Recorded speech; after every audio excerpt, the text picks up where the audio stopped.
Chapter 4. Chapter 4.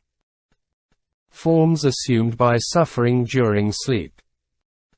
3 o'clock in the morning had just struck, and he had been walking thus for 5 hours, almost uninterruptedly, when he at length allowed himself to drop into his chair. There he fell asleep and had a dream. This dream, like the majority of dreams, bore no relation to the situation, except by its painful and heart-rending character, but it made an impression on him. This nightmare struck him so forcibly that he wrote it down later on. It is one of the papers in his own handwriting which he has bequeathed to us. We think that we have here reproduced the thing in strict accordance with the text. Of whatever nature this dream may be, the history of this night would be incomplete if we were to omit it. It is the gloomy adventure of an ailing soul. Here it is. On the envelope we find this line inscribed: "The dream I had that night. I was in a plain. A vast, gloomy plain, where there was no grass. It did not seem to me to be daylight nor yet night. I was walking with my brother, the brother of my childish years, the brother of whom, I must say, I never think, and whom I now hardly remember. We were conversing and we met some passers-by. We were talking of a neighbor of ours in former days, who had always worked with her window open from the time when she came to live on the street. As we talked we felt cold because of that open window. There were no trees in the plain. We saw a man passing close to us. He was entirely nude, of the hue of ashes, and mounted on a horse which was earth color. The man had no hair. We could see his skull and the veins on it. In his hand he held a switch which was as supple as a vine shoot and as heavy as iron. This horseman passed and said nothing to us. My brother said to me, 'Let us take to the hollow road.'" There existed a hollow way wherein one saw neither a single shrub nor a spear of moss. Everything was dirt-colored, even the sky. After proceeding a few paces, I received no reply when I spoke.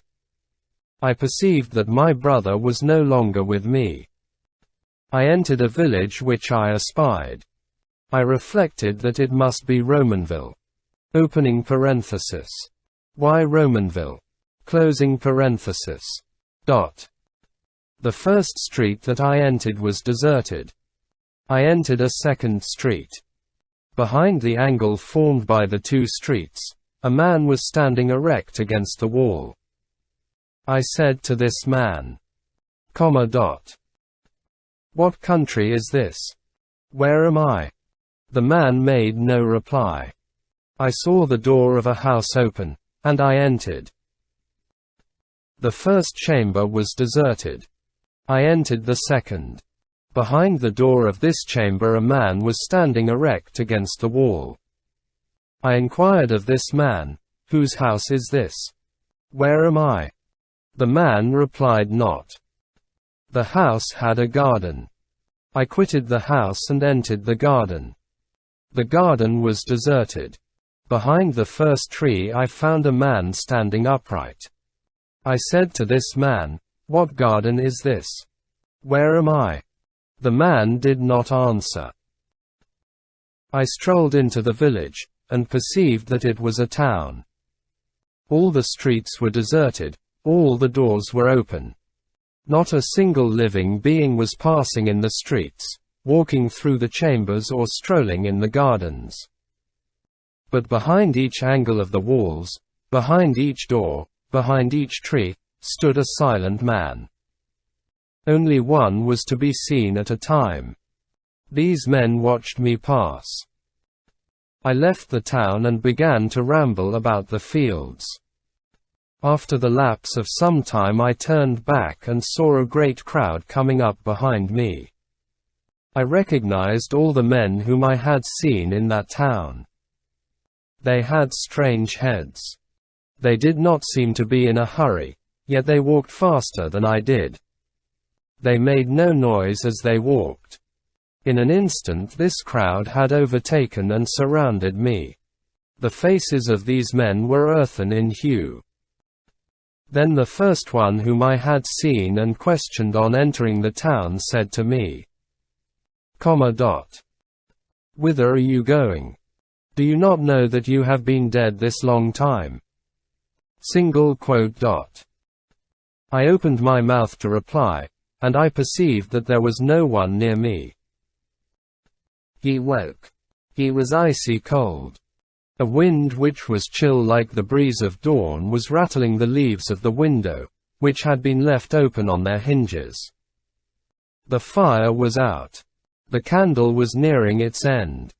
It was still black night. He rose, he went to the window. There were no stars in the sky even yet. From his window the yard of the house and the street were visible. A sharp, harsh noise, which made him drop his eyes, resounded from the earth. Below him he perceived two red stars, whose rays lengthened and shortened in a singular manner through the darkness. As his thoughts were still half immersed in the mists of sleep, "Hold," said he, "there are no stars in the sky. They are on earth now." But this confusion vanished. A second sound similar to the first roused him thoroughly. He looked and recognized the fact that these two stars were the lanterns of a carriage. By the light which they cast he was able to distinguish the form of this vehicle. It was a tilbury harnessed to a small white horse. The noise which he had heard was the trampling of the horse's hoofs on the pavement. "What vehicle is this?" he said to himself. "Who is coming here so early in the morning?" At that moment there came a light tap on the door of his chamber. He shuddered from head to foot, and cried in a terrible voice, "Who is there?" Someone said, "I, Monsieur le Maire." He recognized the voice of the old woman who was his portress. "Well," he replied, "what is it?"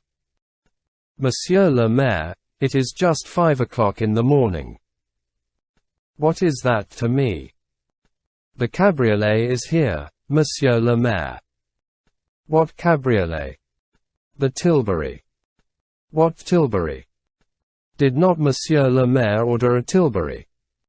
"No," said he. "The coachman says that he has come for Monsieur le Maire." "What coachman?" "M. Scaufflaire's coachman." "M. Scaufflaire." That name sent a shudder over him, as though a flash of lightning had passed in front of his face. "Ah. Yes," he resumed. "M.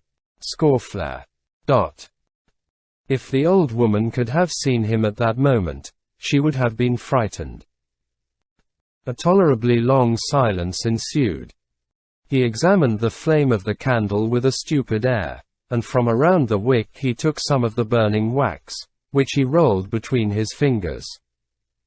The old woman waited for him. She even ventured to uplift her voice once more.